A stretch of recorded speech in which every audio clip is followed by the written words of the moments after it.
Welcome to the 2350 Effect.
Hello, everybody, and welcome to the 2350 Effect. I'm your co-host, collaborator of the 2350 Effect, Damian Kinsey, the 2350 Network, the Virtual Wellness Experience, and the Professional Work-Life Balance Summit.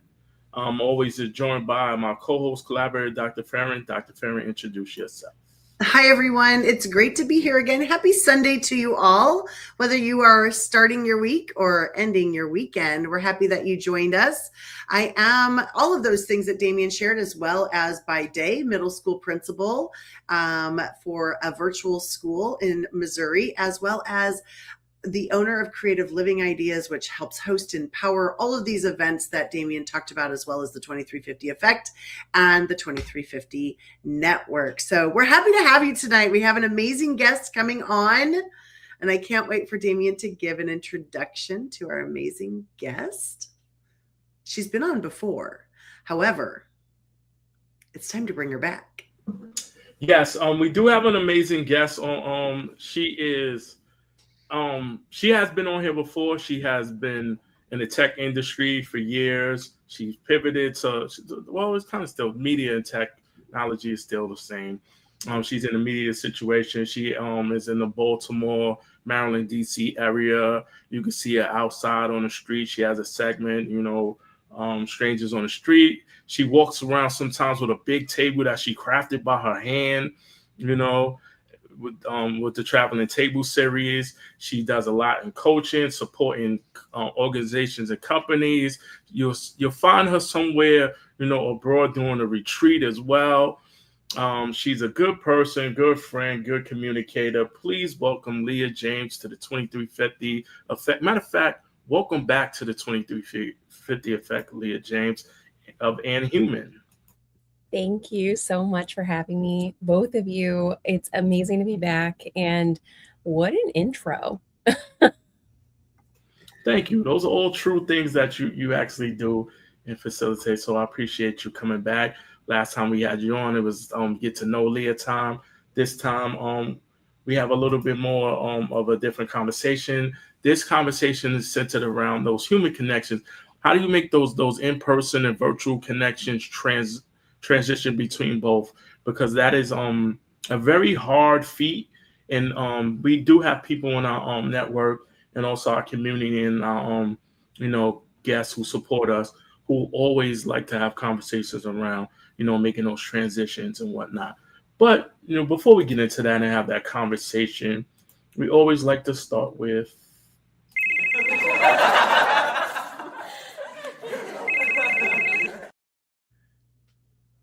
yes, we are talking about laugh or call or text. What is that thing in the last 7 days that made you laugh out loud, call somebody, or text them? Yes, people still call people on the phone. All right. Lia, what's your laugh, call, text of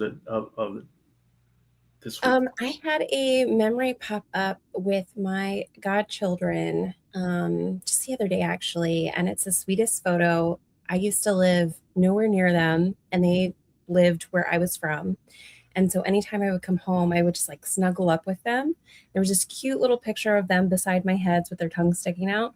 Well, now they're teenagers in high school. One is getting ready to graduate high school this year or this coming year, and the other one's following close behind. And I actually picked up the phone and called and was like, hello, where's my updates on you children? But it was cute because, now they can kind of joke around with me like adults, and they're not adults, they're children, but they have grown-up personalities, and it's just really cute to hear them in their new chapter of life. I love that. That's definitely a good one. That's that connection with young people. I love that. My career has been around supporting young people, and I'm glad that you had that opportunity to connect with your children. All right, Dr. Farran, what's yours? Oh gosh, this is kind of what Lia and I were talking about in the backstage. The human connection this is a perfect example of that. I got together with some girlfriends this past week. I took some PTO. You'll see it. You can see a post if you dig into my profile. You can see a post where I picture this table with some little koozies that we were coloring on. Well, my girlfriends, I've known them for 25 years. We used to teach together, and we've been getting together the last 5 years for weekends to really catch up and get to know each other. Well, the first time they came down, I said, oh, I should have had a craft for you guys to do. And they busted out laughing. They said, we hate crafts. We're never going to do a craft with you. I will never do that. And so it's kind of been the joke. They've always teased me, oh, did you want us to do a craft? Well, this time they brought a craft because they're trying to appease me. So they thought they could color in some little koozies that we could use down at the lake and on the water, which was really fun. But lots of good laughs with them, lots of good memories, telling stories, bringing up the past stories, things that were funny that happened. It was just a great 2 days with some great girlfriends. How about you, Damian? Well, I can't beat neither one of y'all, which I've been doing. I think my laugh cortex is that when I posted this event, I wrote how, and for some reason, it took the H off and went OW.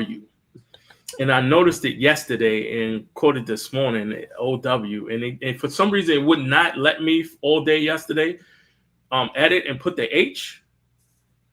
So the whole event was, if you've noticed it, if those people out there noticed, the event started with OW instead of how.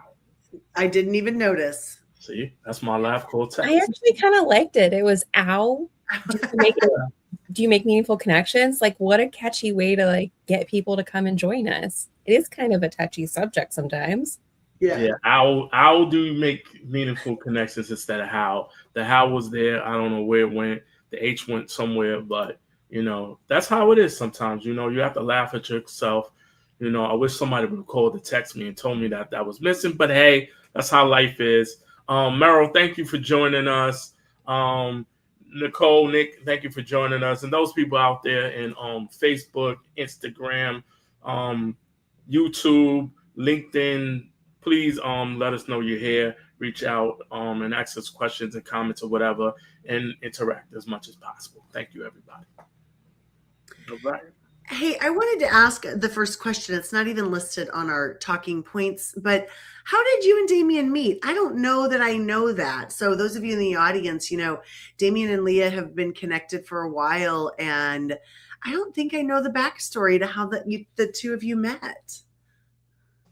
It was similar like yours, but I'll let Lia tell a story. Okay. Oh, you want me to tell it?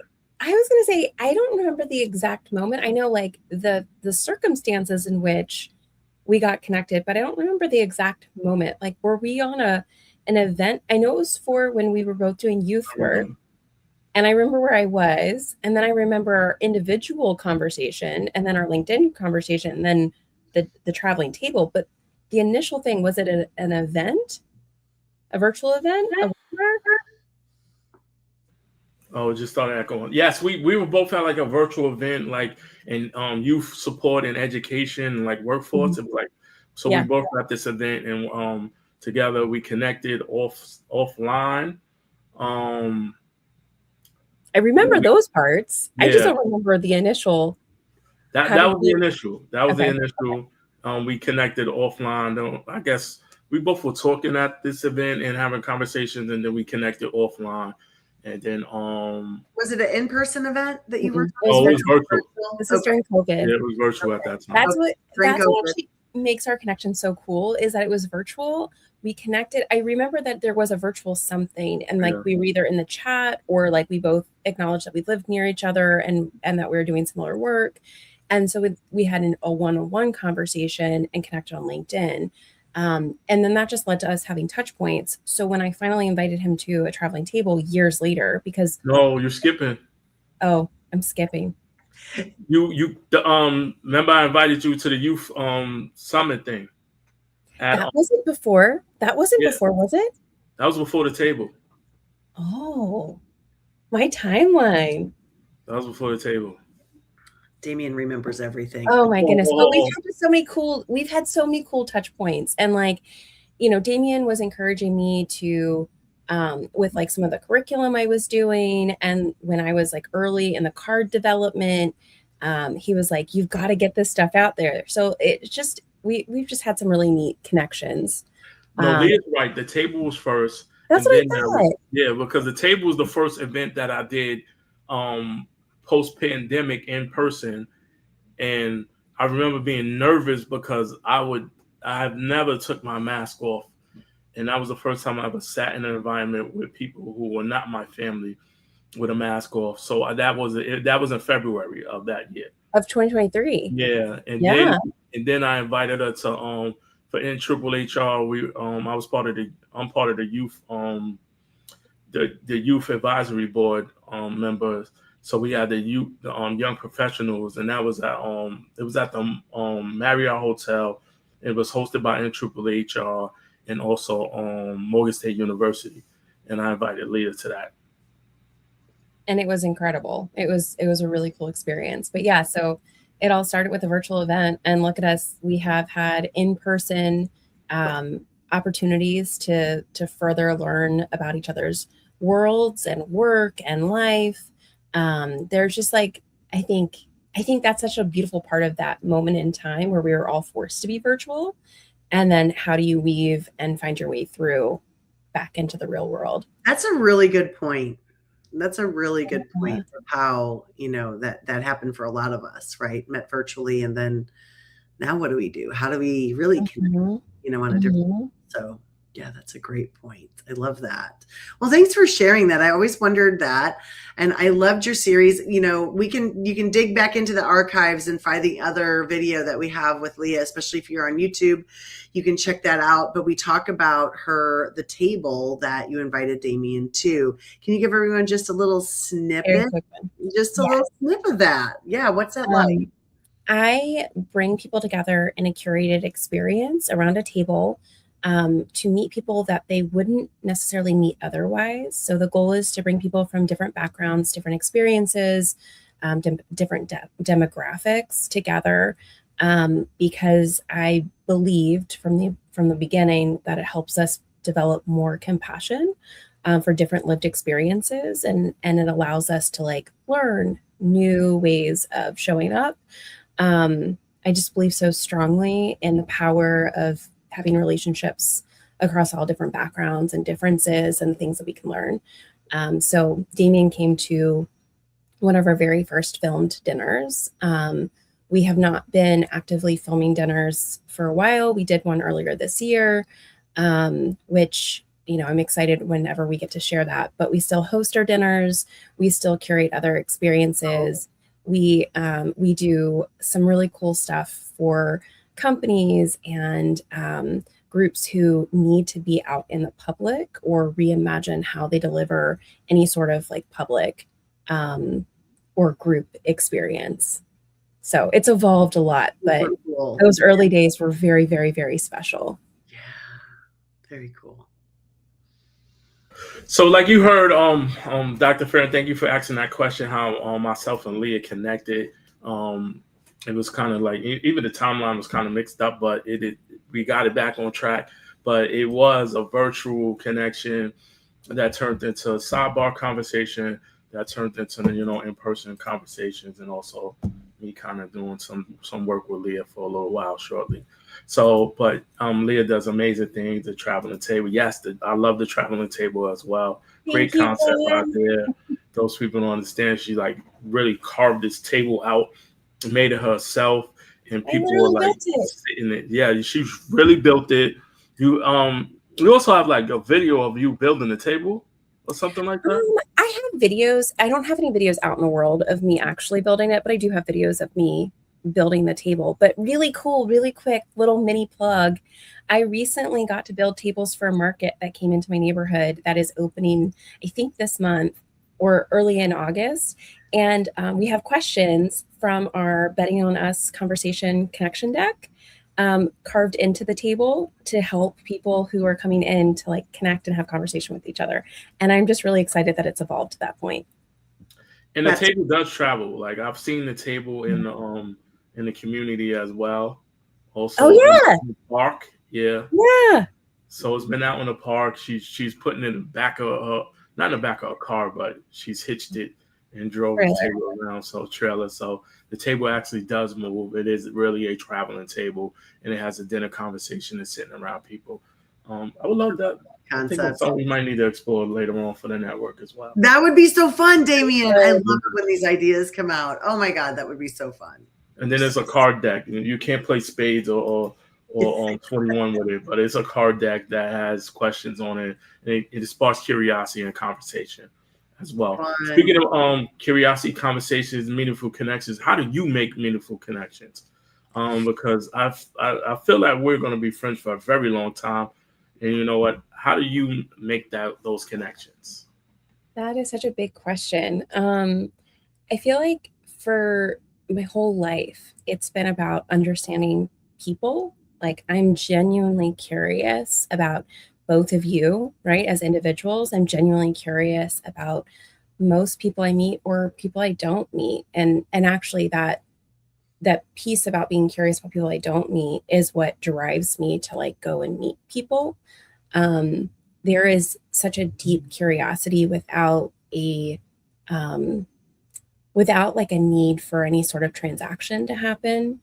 And I think learning how to ask questions about someone else, learning how to ask questions that are not like so broad that people don't know where to start, but like questions that kind of jump you know, like when you watch a movie and you kind of get dropped into the center of the story.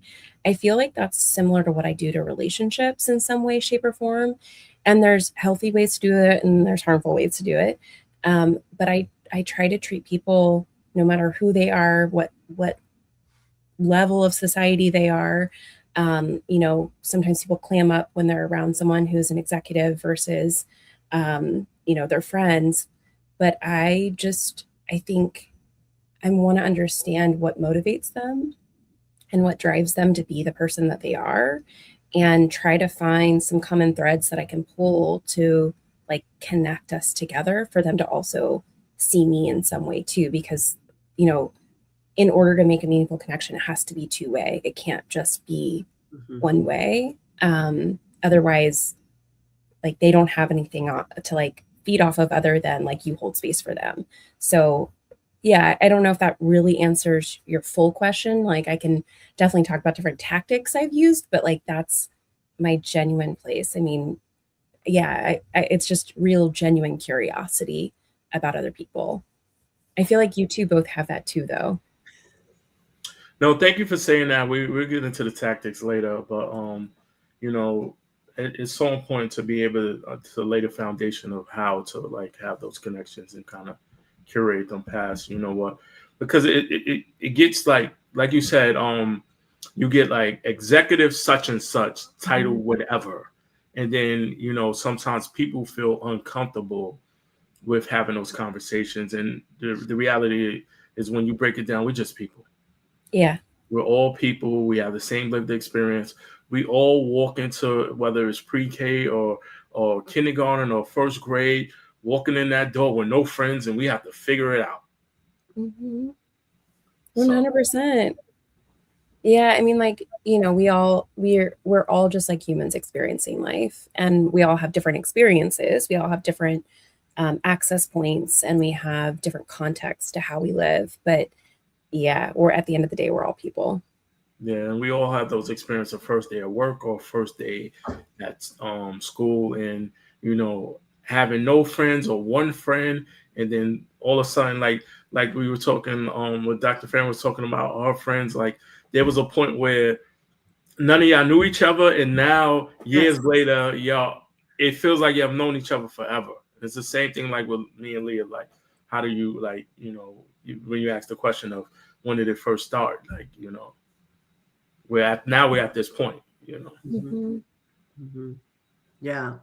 You're just, and it was just what you were saying was just making me think about the title of your company, and human, right? Because when we're making meaningful connections, regardless of our social status or economic level or positions in the workforce, children, no children, whatever the case may be, our ages, in the end, we are human. And it just really brought me to the title of your company. So it makes it so much more meaningful, right? To know that, finding that common thread of people. We all have emotions. We all have worries and fears and joys and love and hurt and pain, because we're all human. Mm-hmm. Absolutely. At the end of the day, that's the reality. And honestly, like when I started doing the table, which is just a piece of the story, right? But when I started doing that, I realized that, and I guess it's not the only time I've realized this, but it was really highlighted, I think, that everyone is going through something, everyone is experiencing something, and most people want a good life. That means something different for everybody, right? Like we all have different definitions of what a good and successful life means, but most people are striving for that. And so if you can like boil it down to know that we're all here for that purpose, I think it makes it a little bit easier to try to have conversation or to like find your way in to a conversation with another person. Yeah. I love that. Thank you. So since you probably do a great job of building your network of people, you're really easy to talk to. You talked about finding common threads with people, and really treating everyone like they're a human. So what do you do to transfer that to collaboration? So how do you take that network and transfer it into collaboration? Yeah, I mean, I think it looks different for everybody, right? Like figuring out even if a collaboration is possible, right? And like, how do you want to support each other? Sometimes that is the collaboration. Um, how do you do it? I think it's also figuring out like what is supportive for both people. Right now, with the table that I mentioned that I did for the market, I have a friend that was, I think, more of like an acquaintance for a long time here locally in Baltimore. And I keep trying to find ways to like develop this friendship because I just think she's really cool and really interesting and smart. And she does a lot of different types of things. So I keep trying to find my way in. Yeah. Which sounds just so bizarre, but like that's how I think about relationships. It's like, okay, how do I keep showing up to like meet this person where they are? And so with the opportunity of bringing these tables to life, I don't have necessarily the skills developed to do the engraving or to do the wood burning. I have the images online. I have the ideas in my head. I know how to woodwork. I know how to build tables, but I have that gap. And she has the skill set, the tools, and the ability to do that very easily and quickly. So that was a pretty like no-brainer for me, which was I've been building this relationship for a while. Hey, do you want to do this thing together? Would this be fun for you? Is this interesting? Is this aligned for what do you want to do with your life or the things in which you want to spend your time doing? And that's one of the ways that I've approached collaborations. I think, just understanding where two people are and how they meet up and what is beneficial for both people. But like, where's that common ground? Where do your skills, where your interests, where do your curiosities intersect with each other? Right. I have a funny story because you made me think of it. So my daughter, we were having her softball banquet. She was a senior in high school or maybe a junior. I don't know. Actually, I think she was like a freshman now that I think of it, because we got very close to this family. But I remember sitting next to this dad and I said, "Hi, I'm Tania. He said, "Hi, I'm Rob." And I said, "Oh, what do you do for a living?" And he said, "I'm a neurophysicist." And I was like, What do I do with that? how do I make that connect? Because I'm like, I'm a middle. He's like, what do you do? I'm like, I'm a principal. Like, I just remember being like, I got nothing here, But over time, and those over time connections and networking and collaboration, his wife and I and my husband and us have become very good friends. And the wife and I go to breakfast about every 6 or 8 weeks. But it's really funny because it is hard because sometimes you find that and you're like, What do I do with this? what do I do with this? And then how do I transfer this to a collaboration? So down the road, 10 years later, I'm at a networking event where I'm meeting with a girl who is getting her degree in physics, and she's not really sure what she wants to do. She wants to do something in the medical field. So now I'm able to connect Rob and her together. And he was so excited to have a connection and a collaboration. So a lot of those meetings, a lot of times, Lia, you were just making me think are a lot of them, you're taking in information. It may be information that you're not going to use for years, A long time. long time, but being open to those connections and conversations, I think is so important. And I think people push those away a lot, so being open to that, I think is super. I think that speaks to the transaction piece, right? Like, you have to know that like not every person's going to turn into the exact thing that you want in that moment, right? Like, it's what I used to teach job seekers. Like, the person that you meet might not be your next job, might not be your next hire, it might not be your next whatever, but like, you have to be open to just what is, and like appreciate that person. And as you're in new rooms or your new spaces or you're thinking about new projects, like, who from your catalog of people that you've met in your lifetime is the right fit for that? And how do you speak their name in rooms that they're not in? Or how do you pull them into opportunities? I do think a lot of it is like, how do you invite folks along the way, as opposed to you trying to insert yourself into other people's stuff? Because look, I am always like, I will always be a pick me girl. Like, I am like, put me in, coach. I want to be here too. Because I think what everyone is doing is so cool. But I think you get a lot further by inviting people into something, into an idea, than to like lofting yourself into there. So I love that example. Yeah, that's a great point. Yeah. Great. Yeah, that's good though, that you were able to hold on to that person. Yeah. And go, okay, I got somebody for you now. Yeah.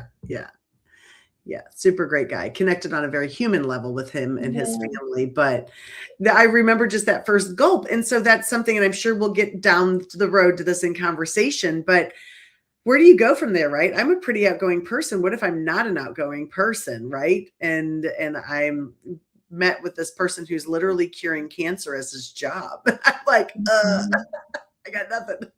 What do you do? Yeah. What do you do? How do you do that as a, how do you learn how to open the door to more conversation, find those common threads?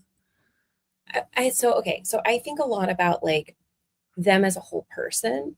And so how do you spend time learning them beyond their job? And so I do think that's one place where like I encourage people to push beyond just like, what do you do? It's a natural place for us to start. And so if you start there, awesome. And then it's like, okay, what brought you here today? Why are you here? What are you excited about? What are you interested? What are you most excited about focusing on for the next like 3 months to 6 months? And it still might be out of like your orbit of conversation, but I think asking those questions, you'll be amazed, not you all, because you all have done this and I know you all, but other people who maybe aren't comfortable doing this will be amazed by how much that softens a person and opens them up to talking to you in ways that like, even if you don't have a commonality, you have this like shared experience in that moment. And that in itself, I think, kind of locks you in for that moment. Not every connection is a lifelong connection. Not every connection is beyond a moment in time, but like that moment in time can be really special. So like, I'll give an example kind of similar to what you're talking about. Like, what do you do? I was in Barcelona for New Year's Eve from 2019 to 2020. And I wandered into this light shop, and the shop owner and I did not speak the same language. he spoke multiple languages and I spoke none of the languages he spoke. But I kept trying. And there were like a million different reasons why I wanted to exit that conversation, because I couldn't naturally engage in the way that like you and I are doing, or like I can do in a lot of other situations, where I can really lean into my curiosity and help them feel comfortable and pull them out of whatever conversation we're having to get to know them better. In this, I really was using everything I had to try to figure out how to find my way into the conversation with him, like how to navigate the conversation. He was engaging me. He's a light owner. He was from Sudan, but living in Barcelona. And after a while, what we realized our commonality was he was doing this light shop because he wanted to take the trade back home to teach it to youth as a workforce development program. And at the time, I was doing a ton of work around workforce development, mostly for adults, but I was getting ready to step into doing some work with youth. And so we got to talk a little bit about access to education and the importance of having all different experiences visible so that people could see themselves in opportunities or see what's possible. And I would never have learned that if I didn't stay in the moment. I've never talked to him again, but I think about him all the time because his daughters do equal opportunity legal work in different countries. And there's so many stories that came out because we decided to stay and keep trying.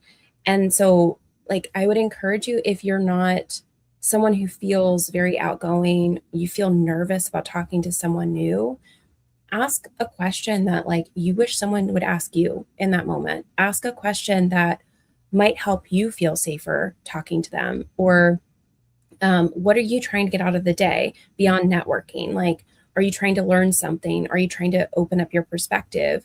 So try to think about it from that kind of discovery level, in the same way that we like go on rabbit hole discovery processes on the internet.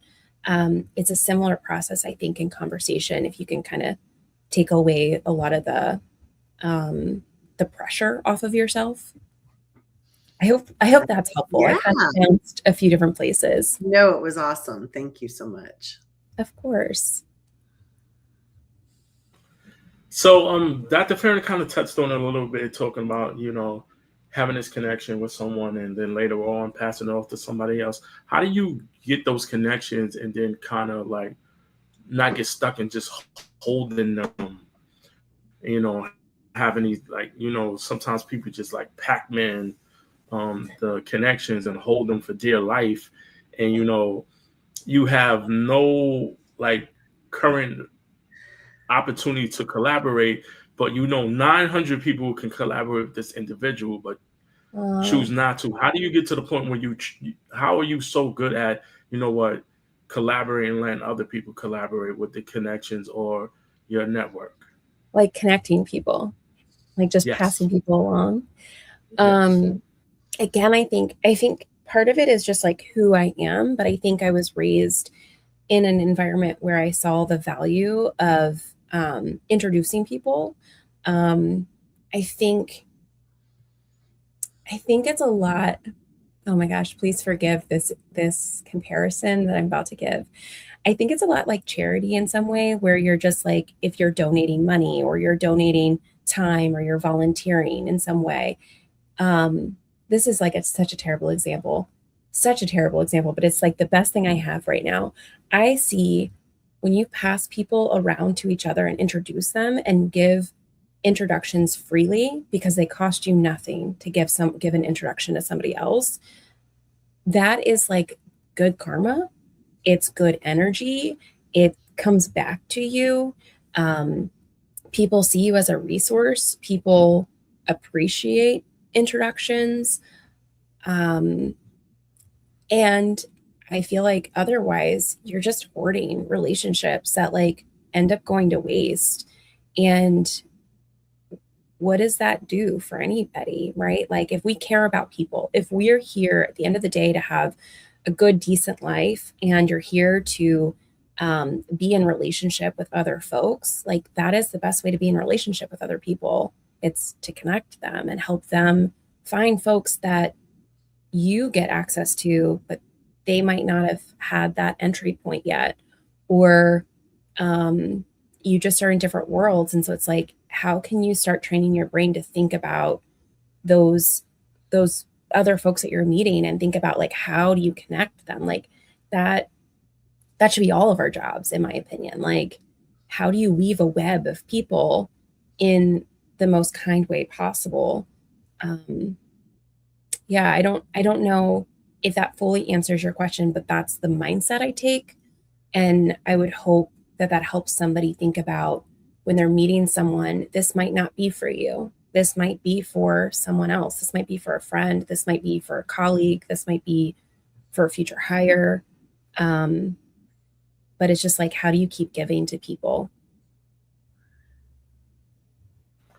I like that. It's definitely a good answer, and it's definitely unique to you. And I appreciate you sharing that, because I always think about myself when it comes to connecting other people. How can I connect somebody with somebody who's going to add value to them? I might not be the person who's able to do it, but if I know somebody who's able to add value, or add support, or grow, or see people collaborate, I think that's the win. I want my people around me to win and continuously win. Yes. That's just the moral of what it is. So I appreciate that. Investing in them. Yeah. I love that. I was thinking about that when you were talking before too, Leah. Like, the connections that we have, or the networking that we have, isn't always about us. And it may just be about them. You know what I mean? Like, that connection might be something that they're just needing. Or like when you were talking to the gentleman, you were giving him information on, the youth and programs and what he can do. That conversation might just have been what he needed. And that ends it. That ends it, possibly. You never know.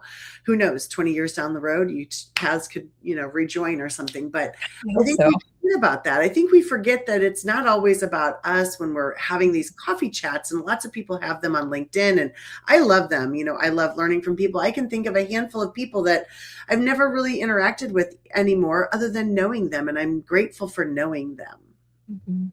Just that was something. Yeah, like that does something. It enriches your life in some way, shape, or form. You learn something new. Right. You get to have a little feather in your cap of like, oh, I didn't know that. Like, that's interesting. I agree with you. I think just knowing someone is very valuable. It really is. And on a lot of levels, like, it's heartwarming when someone says, oh, I watched your show, but I just wanted to meet you. I love that, like, well, let's talk for a few minutes, and let me get to know you a little better. And that's all that connection was about, was that I just wanted to get to know you. Awesome. I know Damian's had those same experiences as well, with people reaching out and just wanting to get to know you. I've met a lot of cool people through coffee chats and conversations, and it's like, and you also get to know who's doing what, when they're doing it, and be like, oh, this is the person I can connect you with. Oh, this is how I can support you, and just being able to like genuinely like support them in real time goes a long way as well. So many people have written books. Like, I have a book coming up, and I'll buy a book and support, or tell people who say, hey, this person can probably be a collaborator in your book. I can't do it, but someone else may be able to do it. I think those things are valuable and important. Lia, you've done so much. You worked in the tech industry. You helped work with nonprofits. You've done stuff with workforce development. You've worked with companies like Staples, colleges, universities, and also have done things with, Maryland Department of Information and Technology, and Human. When you built and Human, a lot of it was about professional development and coaching. The shift to start going from that to the media space of, you're going into community, you're having these human connections with strangers on the street, you're doing the traveling table series. What made you say, hey, I really want to do this. This is what sparks my light. And this is where I can have that next level of human connection? I think, it's all very similar to what the root of my career has been in. So in workforce development, even in the tech industry, it was still rooted in workforce development. Nonprofits, youth development, still rooted in workforce development. So I've had a very eclectic career, but at the end of the day, it's always been about the individual connection, which is why I think like coaching for me was a very big part of my career and still is. Like it still is a piece of the things that I do with folks. I care about an individual living a full life, and I care about what leads to that, and I care about what someone uncovers to get there. And so going out into the community and capturing these stories, it really has been just an expansion of my own personal journey.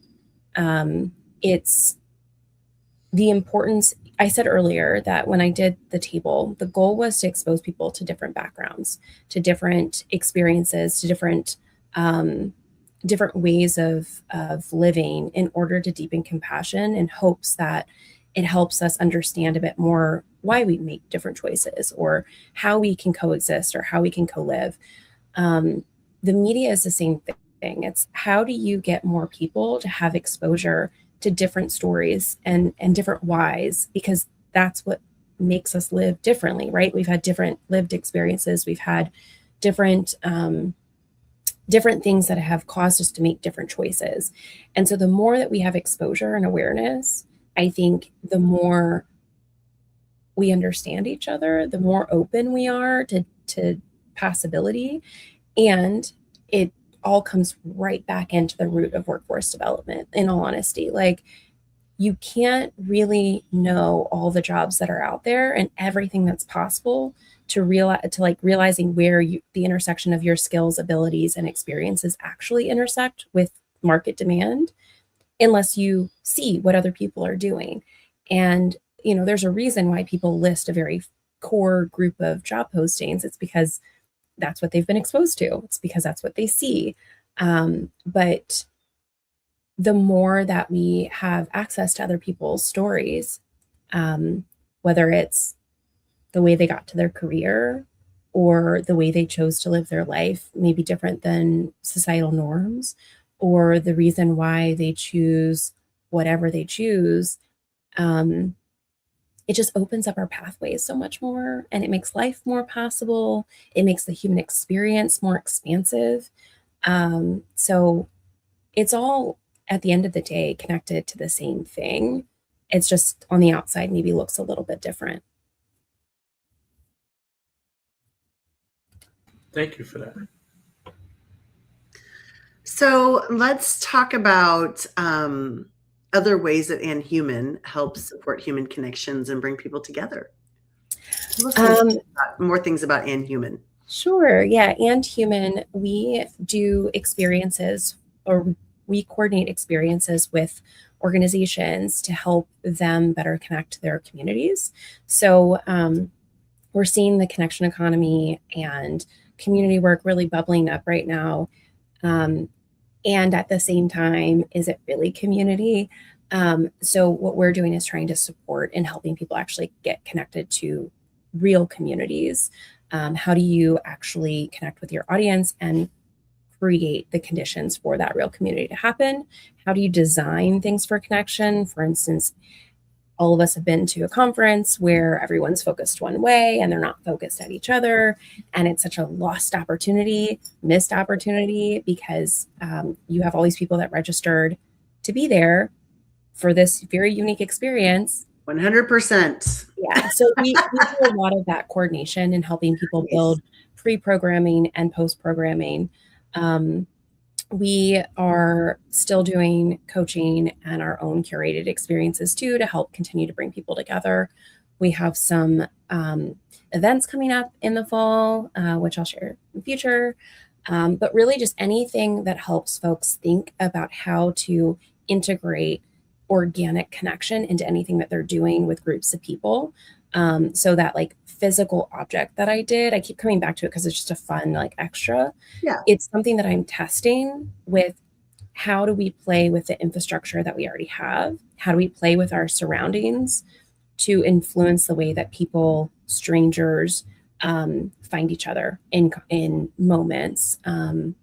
because right now we're designed to not connect. And so I want to try to flip that. So we serve in a lot of different purposes, but our categories are: we help you understand humans, we help you connect to humans, and then we extend that beyond the actual experience.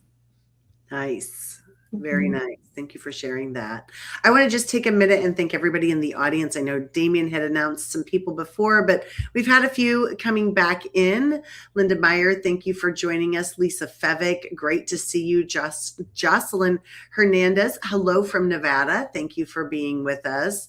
Nick, thanks for joining us. Meryl, always good to see you. Great conversation with you today in chat. Jackie Hallberg, appreciate you being here. Jen Burchill, we appreciate you being here as well. So great to see all of you in here. And I know, Damian, you mentioned Antonia Reason. Yeah, Antonia Reasons. I don't see that on there. So welcome. Yeah, she's there.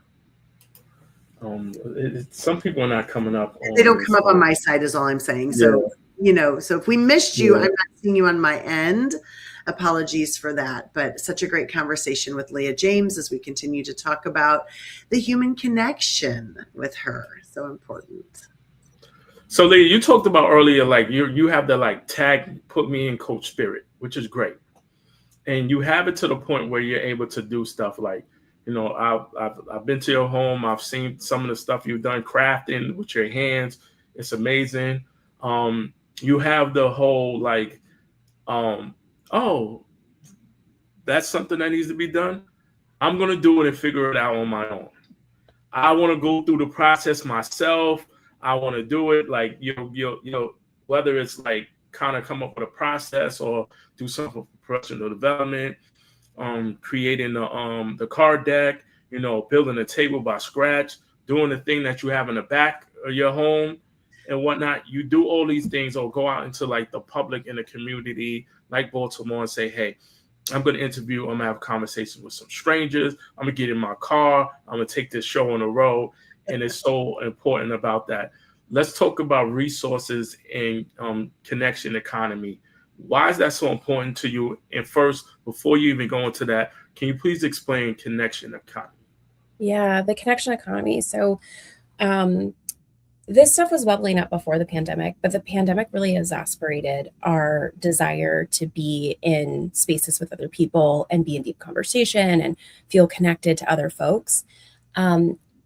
We're seeing right now, I don't know if you all are seeing it or if I'm just in like a very specific part of the internet, but there's such a bubble up of different private supper clubs, dinner parties, pop-up events, activations that are designed to bring people together. So the connection economy is predicted to be, I think, a multi-trillion-dollar industry. And we're going to see a lot of explosion over the next 20 years. There are really important things for us to know about that as business owners and as any kind of practitioner, is knowing that people are just craving spaces where they can meet other people. So what I am really talking to folks about, business owners, practitioners, anyone, is how do you think about the role that your business plays in that? And how are you making sure that the folks that you work with are meeting each other or getting to be in spaces? Or simply, how are you investing in other people doing that? Because sometimes it's not your role to be the facilitator or the host.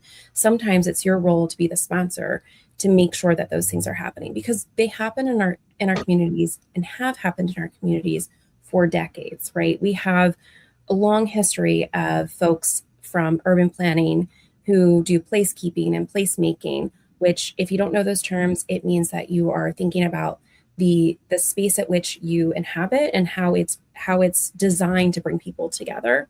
Placekeeping is maintaining something that already exists. Placemaking is making something where it doesn't exist. So those have been around for a very, very, very, very long time. And what I would love to see happen is, as the connection economy grows and people are offering all of these events and activations for people to come together, how can you think about it with infrastructure in mind? And what I mean by that is, how do you make sure that it's not a flash in the pan? Because then that's where your community potentially lose trust in what you're offering. And so what are things that already exist? What are things that are out there? We talked about collaborations earlier. How do you start building relationships with folks who are doing placemaking and placekeeping, urban planning, economic development, like those things that are already out there to support these ongoing community activations? How do you cross paths with them in order to make sure that your thing keeps going? Because communities need them, people need them. And yeah, I just think those are roles that businesses have to start thinking about in order to better support their audiences or their customers, depending on what it is that you do. I don't know. Did that answer your question fully? I kind of No, it did answer my question fully. Okay. Because I think you did a good job of going into it and explaining and breaking down what it actually is, and having that level of what the future looks like for people, and that forward thinking. A lot of times when we talk about connections, we think about the present moment. We don't think about the future. And I think you talking about how important it is that if you're paying attention to different spaces, it is coming down the pipeline. So Yeah. I think it's so important for us to kind of look with that forward thinking, even in your business. What is next? What's that forecast level of? What do you want to see in 6 months? What's the evolution? And kind of catching on to what's going on in the future, because we do have to continue to connect with the audience in a different way. And I can use this as an example. The way I connected, the way we all connected who were in that audio room space is different from the way we're connecting now. You know, the audio room space, we built this audience, this brand, this community, and it was already like, you know, kind of built up. And then now it switched, and now you either have to start all over in a sense, rebuild and kind of do some of the things that you did before, and also pivot and switch. And I think it's important for you to say that and explain some of that stuff, because it made me think about that. Thank you. Yeah. It also speaks back to what we talked about earlier about collaborations, right? Like when I'm talking about like, what is your role in the connection economy, and what are you doing to make sure that your customers or your audience are connected, or have an outlet for connecting in general? Like, what's that unique offering that you have? This is where you can kind of look across all different industries and build relationships with folks to better understand, because there's so many people that don't know about placemaking and placekeeping and how that actually makes our local communities thrive, and makes them what they are or what they are not.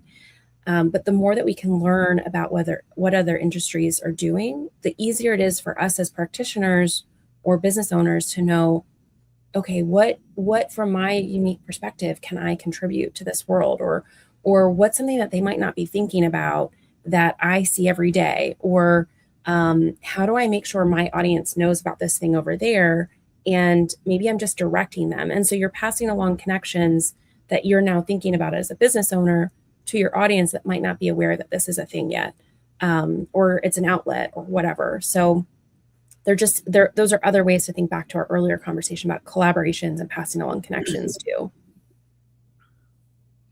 Thank you for sharing that, because I have not heard of placemaking or placekeeping. Again, I've never heard of it at all, ever. And I love that. I mean, it makes perfect sense, you know, really, for that. It makes me think of some places and spaces in our community that have been built, right, for people to collaborate, to connect together. Never really put a lot of thought into that, right? I haven't. I'm sure there's a lot of people in our audience that haven't heard of that, you know, so I love learning about that. And connection economy was the first time I had heard that term when Damian and I were discussing the questions for this. So thank you for sharing that as well. And I do completely agree with you. That was one of the things Damian and I talked about as we're building our events, is that, you know, when I hosted the first one, I wanted our presenters to know each other. It was super important for me for that, because I've presented in a lot of conferences, literally walk in, give my presentation, connect with my people in the audience, walk out. And there's a wealth of knowledge there. There's a wealth of connections there, right? And if we don't know how to do that. So I think what your company and business is doing is incredible for those forums as well. So excellent. So what's next for you guys? and tell us about maybe that need to pivot with Inhuman. The need to pivot. Wait, add on to that. What do you tell me more? You talked about kind of the resources and the connection economy. How are you guys having to find a need to pivot with Inhuman? Yeah. No, so that is, I mean, I think, I've been watching that bubble up for a while, and that was probably the catalyst, not the only catalyst, but that is a big part of like why we started really doubling down on, this is something that people need. Like, connection is such a natural thing for me and the folks that I work with. And so realizing that it's something that we can offer folks and thinking about the programming behind it, thinking about how to support people in learning how to design for it, how to bake it into their programming. It was the evolution more so than it was a full pivot, even though on the outside it looks like a pivot. Mm-hmm. What's ahead for us is we're just continuing on to try to raise awareness about how we fit into the market and what it is that we're offering, because we do know that it is still a newer front. And so there's education that has to be done. There's awareness, creating spaces for people to come together and learn how to design for connection, learn how to facilitate connection, learn how to imagine what's possible. So like really dreaming it up and playing with it. So those are things that we'll be doing in the fall that we'll release in the near future. And I'll be sure to let you all know when we do. Yeah. But we just want to create these places for people to come together and really think about, like, in their own worlds, how do they bring this to life? Yeah. So there's that. And the card deck, the Betting on Us Connection card deck, which is a 2-deck card game that teaches the Valian conversation, curiosity, and how to ask questions and how to take people deeper into conversation. They are on pre-sale right now. They will come out in the fall. We're really excited about those because we have fun little nerdy elements to it, like they're round cards because we're neurologically designed to come together around round things. It's just a fun thing for you all to keep in your mind anytime that you're designing something. So that's really exciting. We have some other fun, kind of like, I don't want to give it away because we're not quite ready to talk about it, but just fun art that we're going to be putting out there in the world that we are playing with. And we're in a very big play stage where we've tested some things, we've learned some stuff, and now we want to play with the things that we've been learning. Very cool. Yeah. Very cool. I love that. Thank you. Thank you. Thank you for giving me space to talk about it. I appreciate it. And I hope that it's helpful to your audience to think about how they're thinking about connections, either as an individual, as a business owner, or as a business as a whole, and how they look outward toward people instead of just thinking about, oh shoot, what do I do now? Yeah. Before we go, I want to be able to show the table. I'm looking for it, so I'm gonna try to see if I can. That's what you're doing over there. Yeah, I'm trying to see if I can show this table so people can see it and understand exactly what I'm talking about, because we're talking about a table and it sounds like this fairy tale thing that we're not being able to talk about. Are you able to see my screen? Yeah. All right. So this is kind of like it's on YouTube. You can see it and unlock. This table right here is Lia built this by hand, crafted it by hand. And it's how many people? It says 8. And this is the traveling table. It can seat up to 10 actually, but when we film, we only put 6 of us around the table. Around the table to have. So yeah, that's your episode, isn't it? Yeah, that's my episode on there. So if you could go to Lia's page and she'll drop the link in below so you can actually see the episode. It's I guess I got the snippet on my page, but it's way deep inside there. So, I wanted people to see what the table is, what we're talking about. So, thank you for that as well. Thank you. So proud of this art. We spent a good hour with you, and we don't finish and we don't leave. Connect with Lia on LinkedIn and all social medias, Instagram, and also connect with her on Inhuman.Spaces, which is a website. You can go to it scrolling across the screen.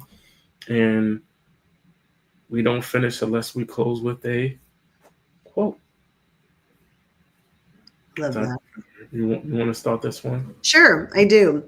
So I'm going to stick to my favorite quote, the quote that I really try to live my life by, because I feel like Lia is doing this in her life. So one of my favorite quotes that I live by is, be the change you wish to see in this world. And I'm definitely seeing positive change from the things that Lia is putting out into the world. So thank you. Yeah, thank you for that. Yeah. Lia, how about you? What quote do you have?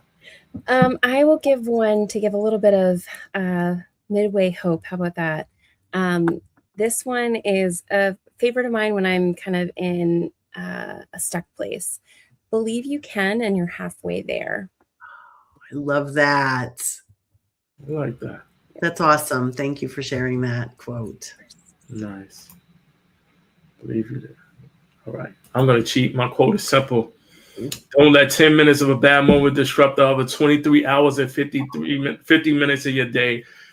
Make every minute of every day count. The 2350 network. It's time to bring people together.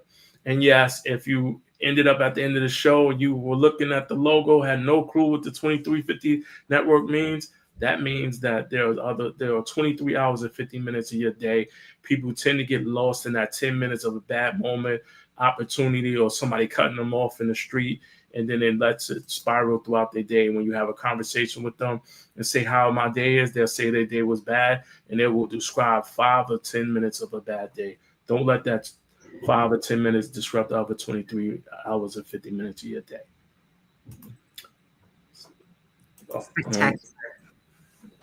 So thank you. We had Lia James on. Thank you, Lia, for joining us. Thank you, Dr. Farran, as always.